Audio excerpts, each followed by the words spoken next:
Shalom, shalom. Tes, shalom Bapak Ibu. Shalom. Ya, senang bisa berkumpul kembali bersama Bapak Ibu, saudara-saudaraku yang kasih di tempat ini. Biasanya sekolah minggu, sekarang ada di lantai 2 deh. Oke. Bapak Ibu, saya mau kasih lihat foto dulu ya, boleh ya? Sebelum mulai ya. Kita mulai dari foto pertama nih. Ya. Nah, kira-kira di mana saya? Oh, udah tahu lah ya. Mirip tapi ya, semuanya berkacamata. Ya, cocok lah untuk mahasiswa angkatan baru ya, Bapak Ibu ya, walaupun beruban tapi awet muda ya, cukup awet muda ya, memuji diri sendiri. Ya, itu Joshua, itu teman sekamarnya di asrama Telkom, sama-sama jurusan biomedis. Yang satu anak Cilacap, yang satu anak Bogor, latar belakang lain. Puji Tuhan, dia boleh ada bersama-sama mereka. Saya boleh berkenalan mereka. Waktu saya kenalan kemarin, luar biasa ya. Apakah memang begitu? Saya dicium tangannya. Aduh. Tapi sekaligus, ya aku udah tua berarti. Mereka sangat menghargai. Saya bilang, jadilah teman yang baik buat Joshua. Sama-sama bersemangat untuk pendidikan kalian. Next. Nah, ini waktu hari Minggu pertama kami langsung ketemu dengan PIC Telkom, pelayanan Telkom. Yang paling ujung itu PIC namanya pelayanan, aku lupa ya, apa namanya nih? Ada namanya, mereka itu gabungan dari kampus Telkom, Fresh, ya, itu yang paling ujung, kakak yang pegang tas itu. Dia udah alumni gitu ya. Dia PIC-nya yang perempuan ya, puji Tuhan kami udah bertemu. Nah, yang sebelahnya itulah PIC kampus Telkom, anaknya Bang Sampe. Kalau ada yang kenal Bang Sampe, itulah putrinya. Dia udah lulus dari Telkom. Nah, sisanya itu ada yang masih kuliah, ada yang tidak. Ya, saya di sini juga terlihat masih bisa kuliah ya. Next. Ya, nah kami berjumpa juga dengan Gembala Pelayanan Youth, Bang Bernard. Itu kami dulu sama-sama di pelayanan pelajar. Istrinya juga itu di belakangnya. Dan puji Tuhan dia baru datang ke Bandung setelah sekian lama di Lampung. Dia kerja di bank, aku lupa ya, bank apa ya?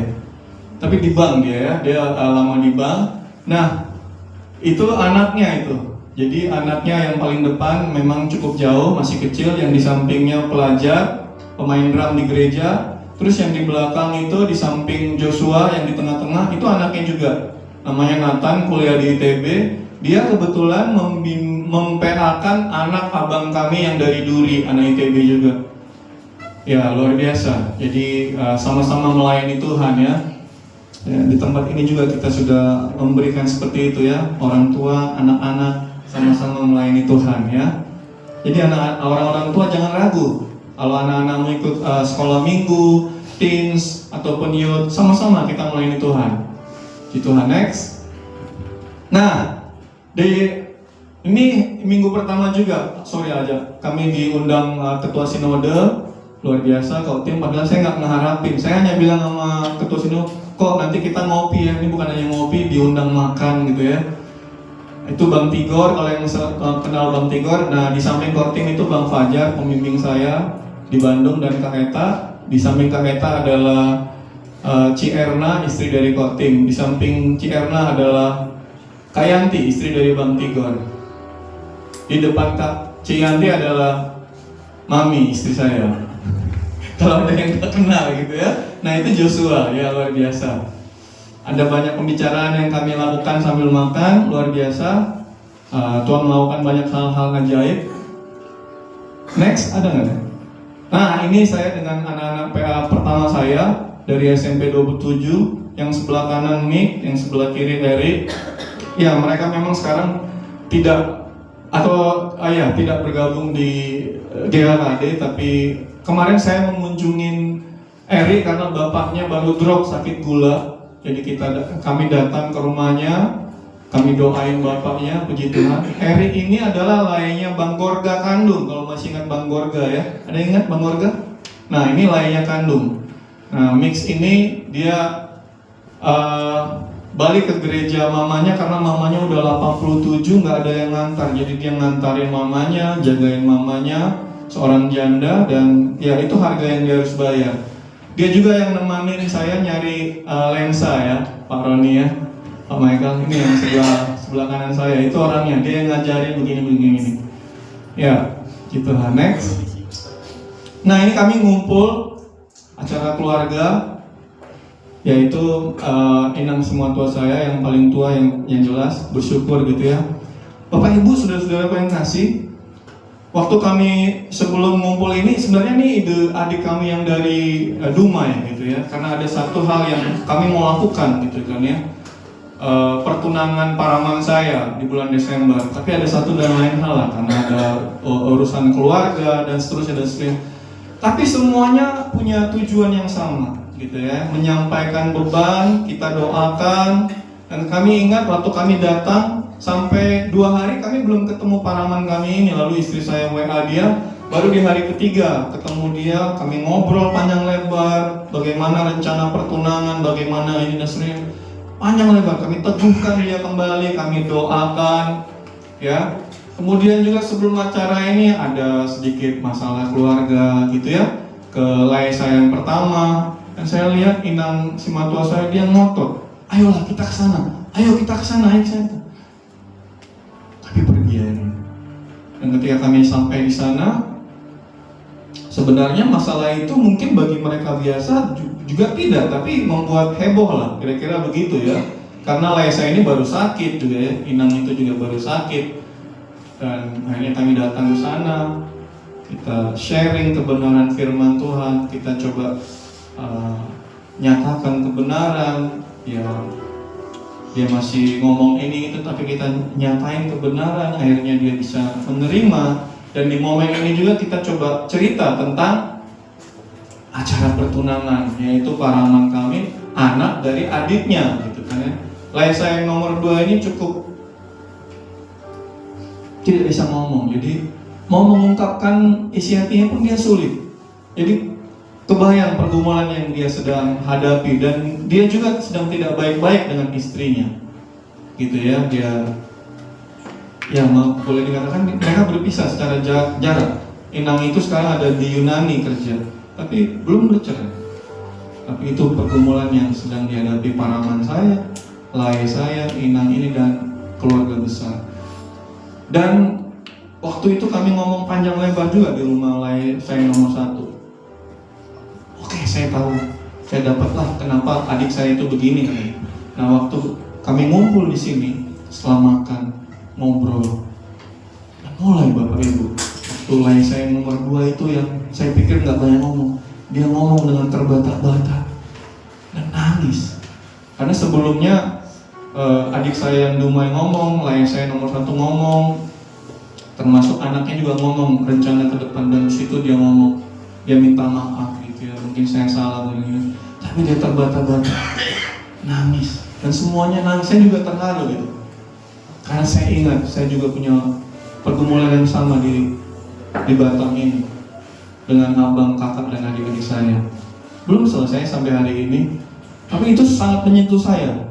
Saya berpikir, apakah ini gara-gara inang si matua saya masih hidup? Tidak, bukan semata-mata itu. Tapi ini terjadi karena ada yang ngomong pergumulannya. Dan ketika ngomong, kita coba sharing dengan kebenaran firman Tuhan. Setelah kita sharing dengan firman Tuhan, kita berdoa. Dan terjadi satu breakthrough, Bapak Ibu. Itu breakthrough, dan saya bersyukur. Saya katakan sama istri saya sangat terberkati acara ini. Saya bilang sama adik saya yang Dumai, saya sangat terberkati. Waktu adik saya yang Dumai ulang tahun juga, dia ada satu kesaksian dari dirinya. Dia ngomong seperti ini, bahwa dia seorang notaris. Sebelum dia menjadi seorang notaris, dia kerja di satu pabrik pupuk. Dia waktu itu udah sarjana hukum, tapi karena satu dan lain dia kerja di pabrik pupuk. Kerjaannya itu tahu nggak Bapak Ibu? Memberikan label kepada botol-botol pupuk. Itu yang dia lakukan, tidak sesuai dengan pendidikannya. Kemudian membuat pembukaan sederhana. Suatu hari datanglah seorang hamba Tuhan, partner dari pemilik pabrik ini, dari Lampung, orang kita Chinese, tapi anak Tuhan.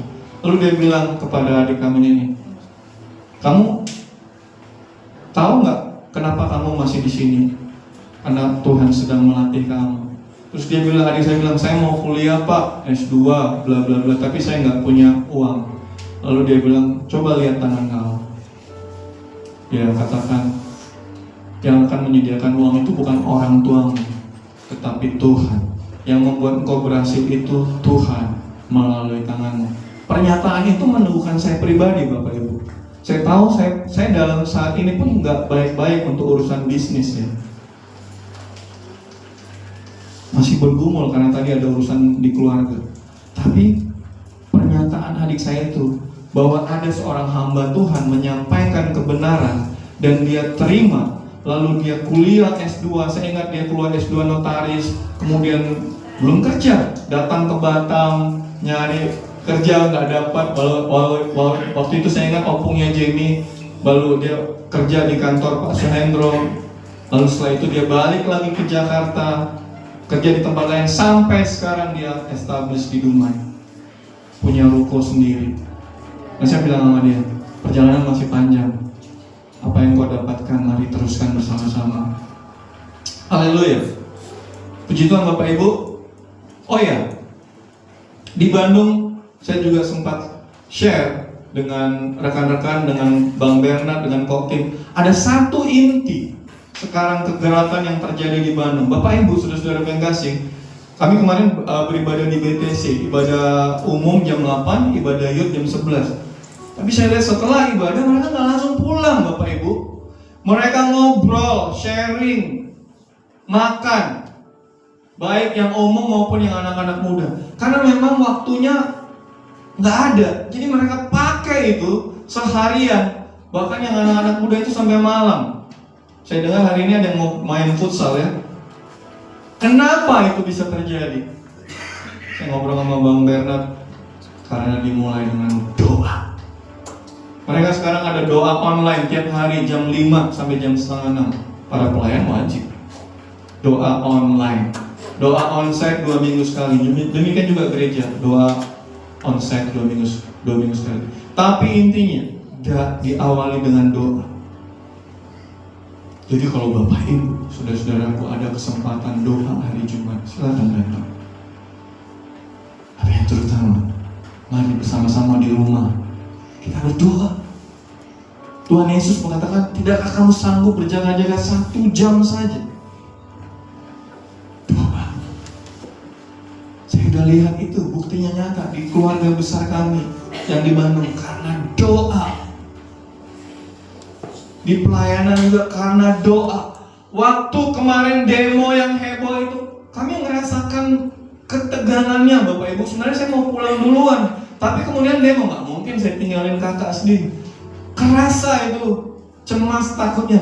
Tapi waktu itu puji Tuhan, sinode membuat keputusan, mari kita berdoa. Jam 12 mulai terasa, Bapak Ibu. Tidak ada lagi anarkis dan lain sebagainya. Dan kita buktikan sekarang, kalau di Nepal presiden, wakil presidennya diturunkan dan korban jiwa 50, kita cuma 10, walaupun cuma 10. Tapi puji Tuhan, presiden dan wakilnya tidak diturunkan. Tapi mereka sekarang introspeksi. Lihat, anggota DPR yang macam-macam keluar, menteri yang enggak ini ganti. Akan ada reformasi politik ke depan, partai-partai politik. Kita berdoa, presiden kita digerakkan untuk berani. Reformasi politik, reformasi di bidang ekonomi. Kita nggak mau terjadi yang seperti di Nepal. Walaupun katanya ini gara-gara Indonesia, oke. Tapi ada orang yang berdoa sehingga ini tidak menjadi seperti pertumpahan darah yang mungkin mereka harapkan. Karena doa. Pertanyaan ini, Bapak Ibu dan saya doa. Apakah Bapak Ibu dan saya sudah berdoa? Sudah punya waktu doa di rumah. Betul, Bapak Ibu. Kau bisa berdoa di hari Selasa, di hari Jumat, atau di konser. Tapi di rumah, apakah engkau punya waktu untuk berdoa? Engkau berlutut, engkau nangis, engkau menjerit. Buat apa? Bukan buat hidupmu semata-mata. Buat orang-orang di sekitarmu. Mungkin buat orang tuamu, abang, kakak, adikmu. Mungkin buat tetangga-tetanggamu. Mungkin buat teman kantormu, teman sekolahmu. Yang kau tahu dia tidak kenal Tuhan, yang kau tahu dia sedang bermasalah. Bapak Ibu, 3 kali kami naik online. 3 kali saya share dengan pengemudi online, baik Gokar maupun Grab. Semuanya punya pergumulan. Ekonomi lagi drop, susah, begini, begitu, dan semuanya. Saya tanya ke 3 orang ini, boleh nggak saya doakan? Boleh. Mau. Latar belakang lain Bapak Ibu. Saya deg-degan juga gitu. Ini perdana nih. Saya dapatkan ini oleh hamba Tuhan John J. Global dari Inggris. Dia bilang, kalau engkau mau memberitakan Injil, engkau harus melakukannya dengan intensi. Engkau harus melakukannya dengan serius. Engkau melakukannya dengan, maksudnya bukan insidental, tapi benar-benar disiapin. Penginjilan yang benar, dia sampaikan. Yang pertama dengan doa. Hamba Tuhan ini punya list doa untuk orang-orang yang belum bertobat. 40 orang lebih. Dia dengan istrinya tiap hari mendoakan 40 orang ini. Dikatakan firman Tuhan, beritakanlah Injil, jadikanlah semua bangsa. Dari mana? Yerusalem, Yudea, Samaria, sampai ke ujung bumi. Siapa Yerusalemmu? Mungkin dia istrimu kalau dia belum kenal Tuhan. Mungkin juga suamimu. Mungkin anakmu, abang, kakak, adikmu, orang tuamu. Mungkin tetangga, kiri kananmu. Masuk ke Yudea. Ini kota Batam, Kepri. Masuk ke Samaria, orang-orang asing. Masuk ke ujung-ujung bumi. Banyak orang membutuhkan Kristus. Dan ini waktunya. Benar, ini waktunya. Setelah praying adalah sharing. Sharing Bapak Ibu. Selain sharing adalah caring. Hamba Tuhan ini katakan, saya punya jaket. Di jaket saya selalu ada kaos kaki, ada traktat, dan ada salib. Setiap kali dia pergi, dia pasti menyiapkan itu. Dan dia pasti ketemu dengan orang. Dia beritakan Injil secara langsung ataupun tidak, dia akan kasih. Orang-orang, maksudnya orang-orang yang ada di luar, yang gak punya tempat tinggal, yang kurang satu dan lain hal. Dia kasih kaos kaki baru, dia kasih traktat, dia kasih salib. Mari Bapak Ibu, gereja ini, GKKD Living Bread, bahkan Sinode GKKD ketika saya pergi ke Bandung sama, selain doa adalah penginjilan. Tak peduli engkau lama atau baru, atau super lama sekalipun, kita perlu memberitakan Injil. Bukan temporary, tapi intensional, yang sudah disiapkan. Ayo. Yang kita beritakan itu adalah kabar baik, yaitu tentang Yesus. Bahwa hidupmu dan hidupku berubah, itu hal kedua. Tapi yang kita beritakan adalah Yesus. Dan ini cerita yang dahsyat, nyambung dengan topik hari ini. Beberapa hari ini sedang heboh tentang Charlie Kirk di Amerika. Ada yang bilang dia aktivis, tapi dia anak Tuhan. Berumur 31 tahun ketika dia sedang di kampus di Utah. Dia sedang menyampaikan apa yang Tuhan taruhkan ke dalam hatinya. Memberitakan kabar baik kepada anak-anak muda di Amerika, tapi dia ditembak. 31 tahun. Bapak Ibu boleh cek sekarang di media sosial. Terjadi kegerakan. Bukan hanya di Amerika, di Inggris, di mana-mana. Karena saudara kita ini masih muda. Kemarin gembala menyampaikan, masih muda, ya mari anak-anak muda. Ya come on anak-anak muda. Ini waktunya. Dia dari umur 18 tahun Bapak Ibu. Dan saya yakin dan percaya, dia tidak serta-merta begitu. Pasti ada orang yang memberitakan Injil kepada dia. Pasti ada orang yang membimbing dia. Dan kita dapatkan apa yang Tuhan taruhkan kepada hidupnya. Mari, engkau dan saya juga, Tuhan taruhkan sesuatu yang spesial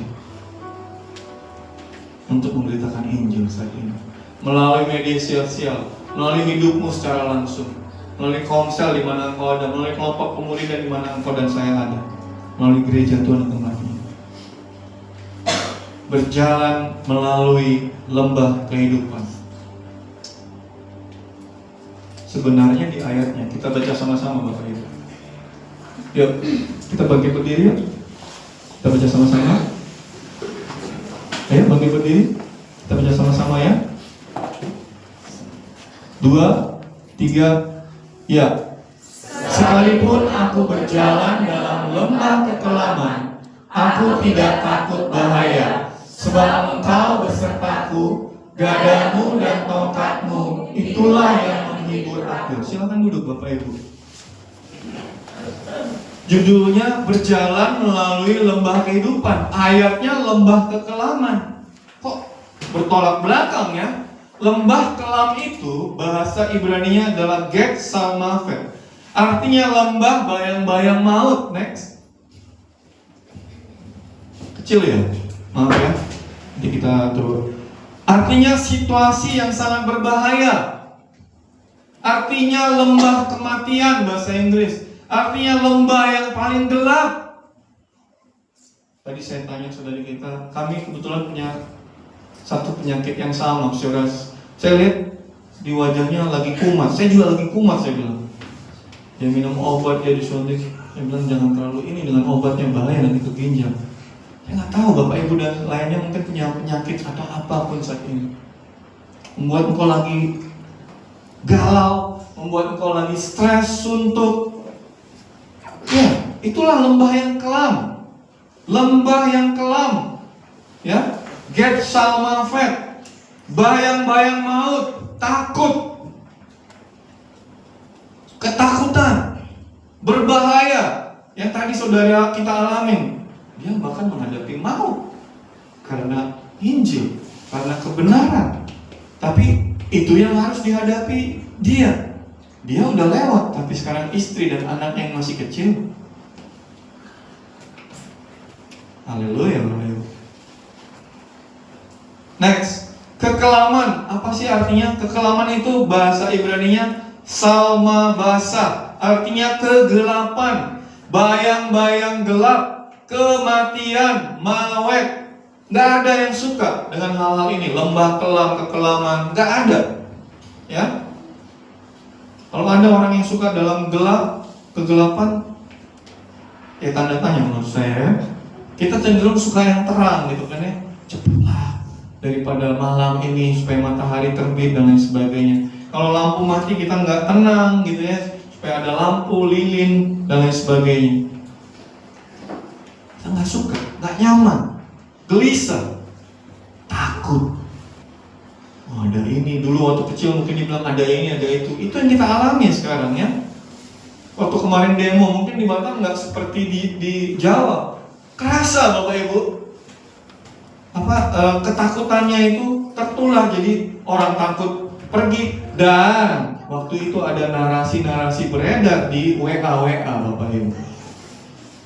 Salah satunya bilang nanti pergi ke properti orang-orang Tionghoa dan lain sebagainya. Ini udah mulai mengaco kan. Jadi waktu kami pergi ke satu toko elektronik, Xiaomi tutup Bapak Ibu. Takut. Samsung buka. Apakah karena itu Korea, itu Cina, nggak tahu juga lah ya. Tapi Xiaomi tutup, bayangkan. Jalanan sepi Bapak Ibu. Ya senang juga di Bandung yang macet jadi langgang gitu ya. Senang juga. Tapi satu sisi supir online, Pak, makin turun Pak. Sedih. Itu yang kemarin ekses-eksesnya. Next, kematian. Kematian, orang takut. Takut ya, kenapa orang takut ya? Ya saya juga, jujur saya takut tuh. Bukan takut kematian, saya takut megang orang mati. Jadi waktu bapak dan ibu saya setelah meninggal, saya nggak berani pegang-pegang. Ya, pas ibu saya waktu di rumah sakit saya masih pegang, tapi ketika di rumah saya nggak pegang lagi. Ya ada sedikit rasa agak gimana gitu ya. Itu saya ya.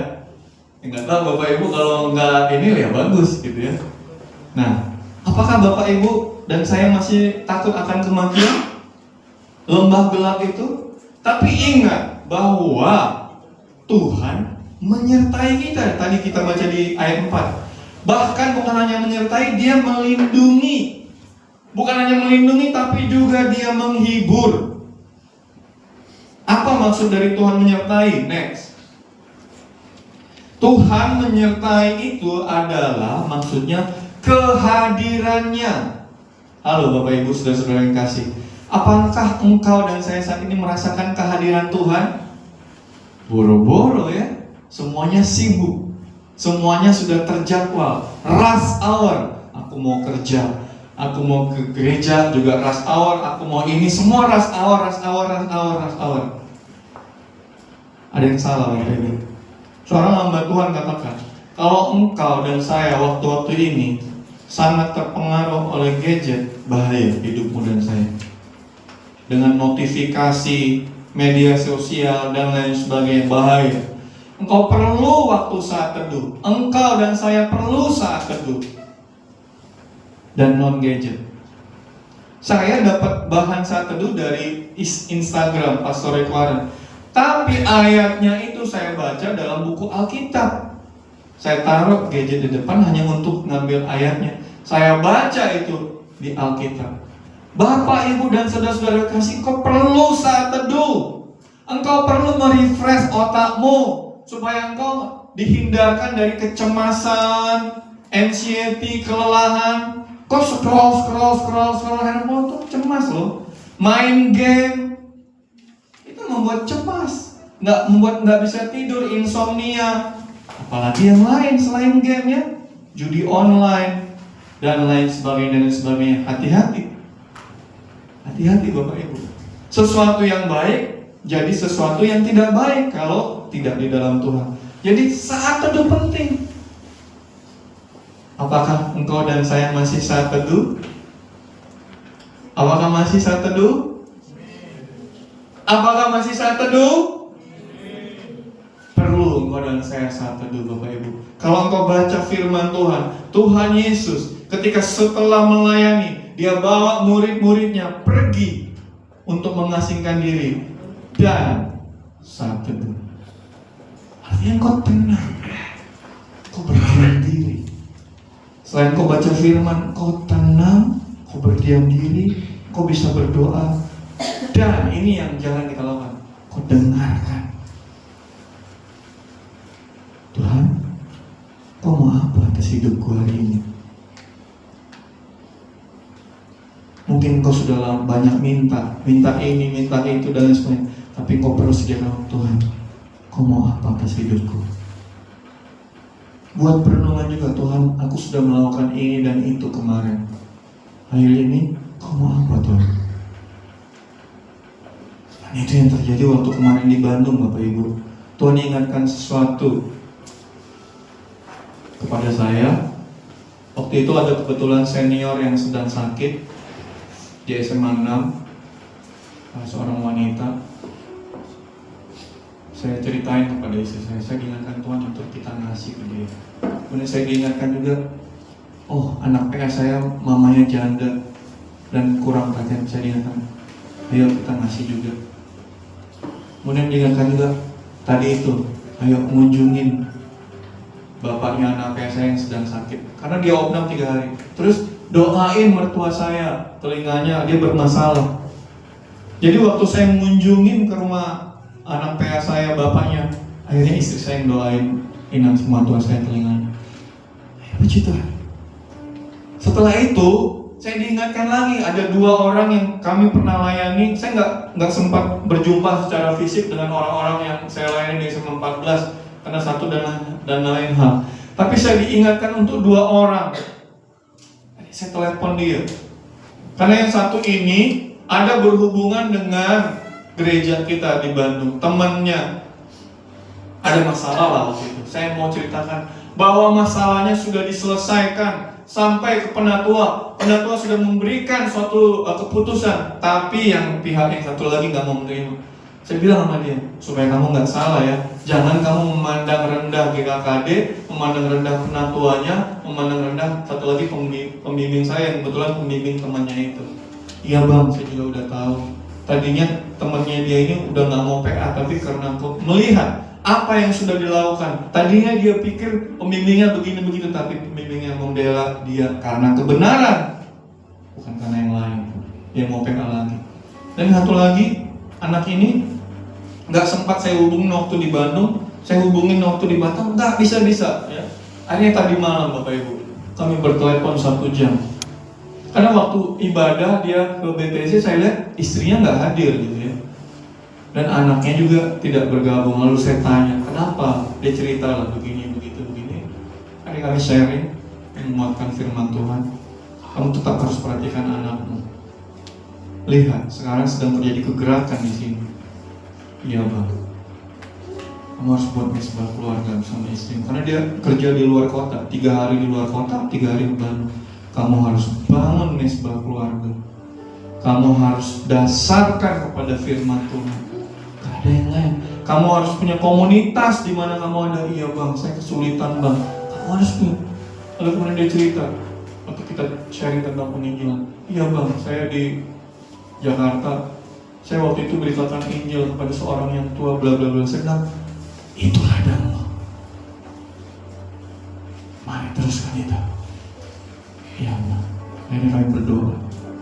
Bapak Ibu, kita perlu itu sekarang. Gereja GKKD Living Bread ada karena Tuhan menaruhkan sesuatu kepada pemimpin sehingga ini ada sampai dengan detik ini. Bahkan tadi kita mau beli gedung baru. Nah, saya masuk nih Bapak Ibu ya. Bapak Ibu mungkin banyak dari arah sana ya. Saya dari arah sana. Bapak Ibu udah lihat kawasan industri baru? Apa judulnya Bapak Ibu? Tembesi. Panggil Tembesi apa tuh ada? Halo Bapak Ibu. Akan ada pabrik-pabrik baru yang akan berdiri. Akan ada banyak orang yang bisa bekerja. Akan ada jiwa-jiwa baru yang butuh untuk kita layani. Makanya kita perlu gedung itu. Lalu, bukan untuk pemimpin, bukan untuk nama GKKD Living Bread atau Sinode GKKD, bukan untuk sosok-an, tapi karena ada peluang. Pabriknya udah mau buka, ada jiwa-jiwa baru yang akan datang. Engkau dan saya, Tuhan mau pakai di tempat ini. Iya, selain GKKD Living Bread ada juga gereja-gereja yang lain. Sekarang siapa yang mau meresponi yang Tuhan taruhkan itu? Ya silakan. Dan itu kenapa kita perlu gedung baru. Saya berharap ini mendrive kita bahwa kenapa kita perlu gedung baru. Dan seterusnya kita akan beri kepada Tuhan nanti. Janji imanmu kita beri kepada Tuhan. Kehadiran Tuhan tadi saat teduh ya, saat teduh dan lain sebagainya, firman Tuhan, praise and worship, penginjilan, mendoakan orang sakit dan lain sebagainya, terus kita lakukan di tempat ini. Yang kedua, dia memberi kekuatan. Yang tadi saya bilang, setelah kematian hamba Tuhan Charlie Kirk itu memberikan kebangunan rohani, bukan hanya di Amerika, di Inggris sekarang. Di sini juga. Ayo responnya itu anak-anak muda, orang-orang tua, nggak masalah, bukan hanya anak muda, orang-orang tua juga. Kita responi apa yang Tuhan mau. Dia memberikan pengharapan di tengah seliwerannya media sosial yang menarasi-narasi seperti itu. Ayo kita berikan narasi yang memberikan pengharapan. Ya betul, karena itu firman Tuhan. Bukan kata saya, kata firman Tuhan. Tuhan, Bapak Ibu sadar nggak? Tuhan bekerja melalui presidennya. Reshuffle terjadi, menteri keuangannya berbeda dengan menteri keuangan sebelumnya. IHSG juga berubah. Ada pemikiran yang baru. Sebaliknya, betul, hal ini akan terjadi juga secara rohani. Pemimpin-pemimpin rohani, kita mungkin pemimpin-pemimpin. Ini peringatan juga bagi kita, jangan macam-macam juga. Nah, bisa kita dengan gaya lama. hidup kita transparan akan dilihat orang. Haleluya. Haleluya Bapak Ibu. Transparan akan dilihat orang. Begitu yang terjadi di Indonesia, di Nepal, nggak tahu akan di tempat lain lagi. Anak-anak muda protes melihat korupsi dan lain sebagainya, baik, tapi tidak dengan kekerasan, bahkan sampai korban jiwa. Jangan, kita tidak mengharapkan itu. Tidak ada alasan untuk takut. Sekalipun kita takut, tapi tidak ada alasan. Itulah maksudnya Tuhan menyertai, Tuhan menjaga. Nah ini dia. Dengan apa Bapak Ibu? Yang pertama, dengan gada. Gada itu adalah tongkat pendek. Jadi ada dua alat bagi gembala, gada dan tongkat. Gada itu adalah tongkat pendek, senjata pertahanan. Kalau firman Tuhan katakan apa? Pedang roh, ada perisai iman, senjata rohani, pedang roh. Firman Tuhan, dia ada disiplin. Seorang gembala tidak akan membiarkan domba-dombanya masuk ke lubang atau pergi ke hewan buas, bahkan melalui lembah yang kelam. Dia disiplin dengan tongkatnya supaya selalu berada dekat dengan dia. Kemudian apa lagi? Kekuatan dan kuasa gada itu untuk menghancurkan musuh, menghancurkan ketakutan, menghancurkan kelelahan, kecemasan, stres, sakit penyakit, kesuntukan. Menghancurkan kemarin peperangan rohani Bapak Ibu. Peperangan rohani. Demonya baik tapi ada yang masuk, kita perangi itu. Gada juga adalah wibawa Allah. Kita mengerti bahwa ada Allah yang besar. Halo Bapak Ibu, saudara-saudara yang kasih. Bagaimana sekarang di benakmu Tuhan Allah kita itu? Tuhan Allah yang biasa-biasa? Tuhan Allah yang besar Bapak Ibu. Dahsyat, mulia, agung, kudus. Lebih daripada orang yang kau lihat saat ini. Berkarisma seapapun, dia lebih daripada itu. Datanglah dengan takut dan gentar kepada dia, karena dia layak menerima itu. Enggak sembarangan. Ya, kemarin Jamie cerita menarik tuh, datang di pelayanan mahasiswa, datang kepada Tuhan dengan yang terbaik. Maksudnya ya bagus. Ini kebetulan katanya ada orang Batak dari Pulau Guntung, Burung. Ya, dia bergereja di gereja, saya nggak usah sebutkan lah. Jadi dia bilang, oh kalau gitu kita datang sama Tuhan pakai songket dong. Tahu. Ya silahkan ya. Kalau itu membuat engkau menjadi terbaik, silahkan. Tapi bukan itu ini ya. Datanglah dengan hati, sikap. Aku mau datang kepada Allah yang besar. Jadi aku nggak boleh sembarangan. Ini bisa menyangkut waktu, menyangkut penampilan. Ya silahkan. Kau mau mandi, silahkan. Tapi nggak sembarangan. Jangan Bapak Ibu. Kalau kayak gitu engkau salah. Yang kedua, tongkat. Saya akan cepat aja. Tongkat ini bentuknya ramping dan panjang. Yang tadi pendek, ini ramping dan panjang. Ujungnya melengkung, ya, seperti ini ya. Jadi untuk menarik, dia mendekatkan domba-domba dengan gembala. Ada yang lari ditarik.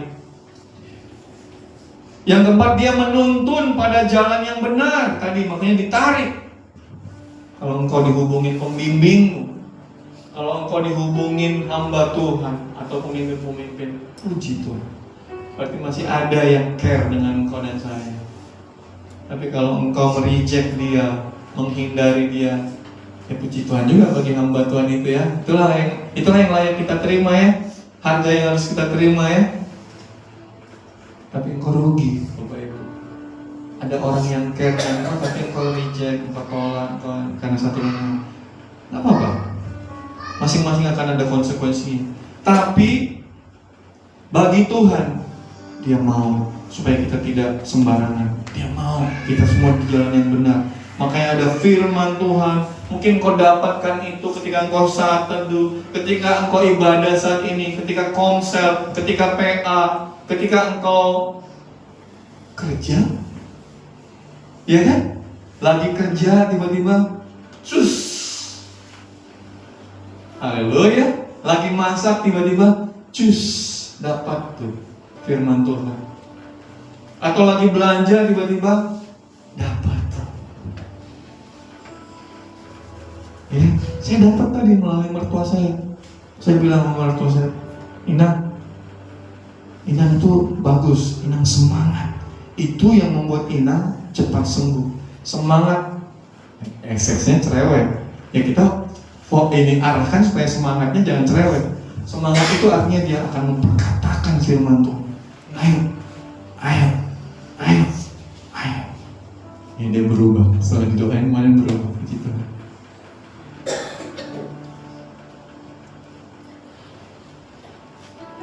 Yang terakhir, dia menyelamatkan dari kesulitan. Haleluya. Haleluya. Saya yakin semua kita punya kesulitan saat ini, apapun itu ya. Saya yakin gak mungkin gak ada, pasti semua ada. Tapi Tuhan berkata dia akan menyelamatkan dari kesulitan. Jadi next, ini kesimpulannya. Tongkat dan gada itu adalah kasih dan bimbingan Allah dalam kehidupan. Katakan kasih dan bimbingan. Kasih dan bimbingan. Jadi jangan hanya kasih aja, tapi bimbingannya juga mau ya. Siap-siap ya berarti ya. Kasih dan bimbingan. Gak bisa lihat, gak bisa semau-maunya. Itulah Tuhan kita. Yesaya 41 ayat 10. Yuk kita baca sama-sama yuk. Bangkit berdiri yuk.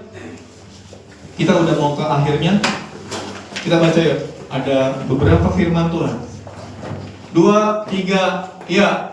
Janganlah takut, sebab aku menyertai engkau. Janganlah bimbang, sebab aku ini Allahmu. Aku akan meneguhkan, bahkan akan menolong engkau. Aku akan memegang engkau dengan tangan kananku yang membawa kemenangan. Haleluya. Next, Yohanes 16 ayat 33 dikatakan 2, 3, ya. Semuanya itu kukatakan kepadamu supaya kamu beroleh damai sejahtera dalam aku. Dalam dunia kamu menderita penganiayaan, tetapi kuatkanlah hatimu. Aku telah mengalahkan dunia. Ayo pegang dadanya, pegang hatinya. Apakah ada damai sejahtera? Pegang. Apakah ada damai sejahtera? Ada damai sejahtera?